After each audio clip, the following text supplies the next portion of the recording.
पलवल की सड़कों पर बिना किसी रोक टोक के अवैध रूप से अनेकों स्कूली बसें चल रही हैं। बताते हैं कि सत्ता पक्ष के स्थानीय असरदार नेता की खास सिफारिश और मोटी सुविधा शुल्क राशि के गठजोड़ के चलते लाखों रुपए प्रति माह की चपत सरकारी खजाने को लगाई जा रही है।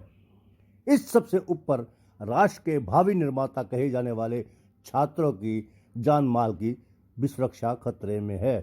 आखिरकार सड़कों पर बिना इंश्योरेंस, बिना पोल्यूशन साधन के कैसे ये बसें चल रही हैं? और तो और अनेक बसों में फर्स्ट एड बॉक्स भी नहीं है और महिला केयर टेकर भी। परंतु यहाँ के स्कूलों के संचालक कोरोना काल में लाखों रुपए मोटी राशि वसूलने के बावजूद भी छात्रों को सुविधा देने में हिचकिचा रहे हैं। हालांकि अनेकों स्कूली फीस कलेक्शन में आ गई शून्यता का रोना भी रोते हैं। समाज सेवी ने मांग की है स्कूली बसों को बिना इंश्योरेंस, बिना पोल्यूशन जांच के सड़कों पर दौड़ने ना दिया जाए। आखिरकार बच्चों के जीवन की सुरक्षा का सवाल भी खड़ा होता है।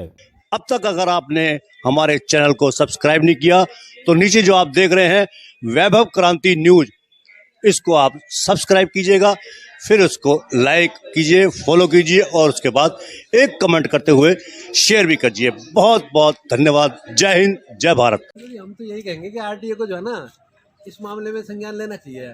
और जो लापरवाही हो रही है प्रशासन की तरफ से, क्यों हो रही है ये? बच्चों के, छोटे छोटे बच्चों के साथ जीवन के खिलवाड़ कर रहे हैं आप। तो भाई आप एक बार उनको इंस्ट्रक्शन दीजिए, सभी स्कूल संचालकों को भी अपनी बसों को प्रॉपर ढंग से चलाएं। रजिस्ट्रेशन है, लाइसेंस है या पोल्यूशन है या जो भी कमी है सबकी चेक कराएं, है ना जी। और कई बार तो गेट वेट और हैंडल बड़े सुस्त से रहते हैं तो बच्चों के गिरने के चांस रहते हैं। तो एक तरह से उनके साथ जीवन से खिलवाड़ हो रहा है ना।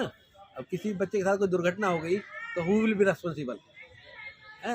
इसलिए हमारा तो ये है कि भाई प्रशासन इनकी तरफ ध्यान दे, सारी चीज़ चेक करनी चाहिए। इनका रजिस्ट्रेशन है, इनका पोल्यूशन है, इनका ड्राइविंग लाइसेंस है, इंश्योरेंस है नहीं है ना जी।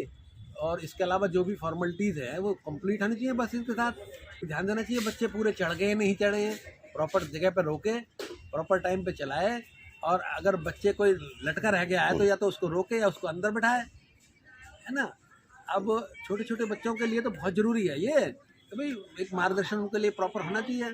उनको टायरों की भूमि रहती है, अगर घिसे हुए टायर हैं तो बस में क्यों लगाए हुए हैं भाई, उनको बदलो। कल को गाड़ी जा रही है और टायर फट गया तो बस की दुर्घटना भी तो हो सकती है।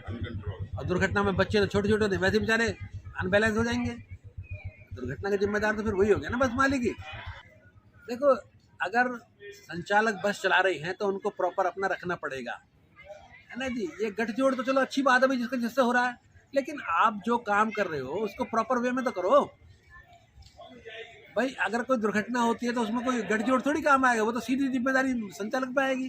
दूसरे आप लगातार निरंतर वैभव क्रांति को मैं बधाई देना चाहता हूँ। अब लगातार बिना रुके, बिना मतलब रेस्ट किए हुए लगातार अपने कार्य को निरंतरता से करते रहें और अपनी लोगों की आवाज़ उठाते रहें। मैं तो इसके बारे में ये कहूँगा कि प्रॉपर तरीक़ा से, अगर ये बच्चों के लिए हमारे लिए रिस्क है, इन चीज़ों के लिए ध्यान देना चाहिए। स्कूल वालों को भी मेरा बस यही अनुरोध है कि देखो ये बच्चों के भविष्य का सवाल है, उसके अंदर इमरजेंसी किट भी होनी चाहिए, मेडिकल किट भी होनी चाहिए और प्रशिक्षित और जो ड्राइवर भी होने चाहिए और हर तरह की इंश्योरेंस वगैरह की सुविधा होनी चाहिए, जिससे कि प्रॉपर तरीके से उनका मेंटेनेंस वगैरह भी उनका रहता है और पता लगता रहता है कि भाई कोई कमी तो नहीं है।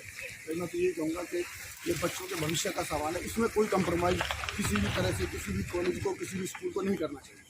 तो सबसे बड़े जाम का कारण तो यही है कि दोपहर के टाइम जो ये चीज़ें एक साथ स्कूल के बच्चों की छुट्टी होती है और लगातार जो ट्रैफिक पलवल के अंदर अब जो जाम की देख रहे हैं, प्रॉब्लम भी देख रहे हैं, काम भी चल रहे हैं, तो उस वजह से ये दिक्कतें काफ़ी बढ़ रही हैं।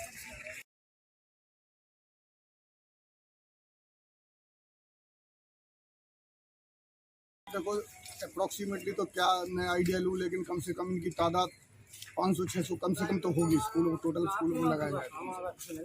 बिल्कुल सख्त सख्त कार्रवाई होनी चाहिए इनके ऊपर कि अगर इस तरह की चीज़ें हैं और वो उनके ऊपर नहीं है तो इनके ऊपर सख्त कार्रवाई की जाए। मैं परिवहन मंत्री कुचल शर्मा जी, मैं उनसे बात करूंगा। मैं भारतीय जनता पार्टी का प्रवक्ता भी हूँ तो कोई बस इस तरह का कार्य करती है, कोई भी स्कूल करता है तो उसके खिलाफ सख्त से सख्त कार्रवाई की जाएगी और बस को जब्त कराने का काम किया जाएगा। बिल्कुल चेक किया जा सकता है।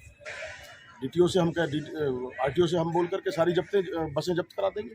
ये बिल्कुल गलत है। बच्चों के जीवन के साथ खिलवाड़ करना ये बिल्कुल कतई बर्दाश्त नहीं किया जाएगा। बिल्कुल गलत है। जो अगर जितने भी रूल रेगुलेशंस हैं उनको फॉलो करना चाहिए। बच्चों के जीवन के साथ भारतीय जनता पार्टी खिलवाड़ बर्दाश्त नहीं कर सकती।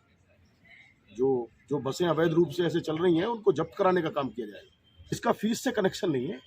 जो भी रूल हैं वो रूल सारे फॉलो करें और फॉलो करने के बाद में जब अपनी बसें रोड पर लाएं। अगर इस तरह की कोई भी बस पाई जाती है तो बिल्कुल हम आरटीओ से कहकर के उस बस को जो है जब्त कराएंगे।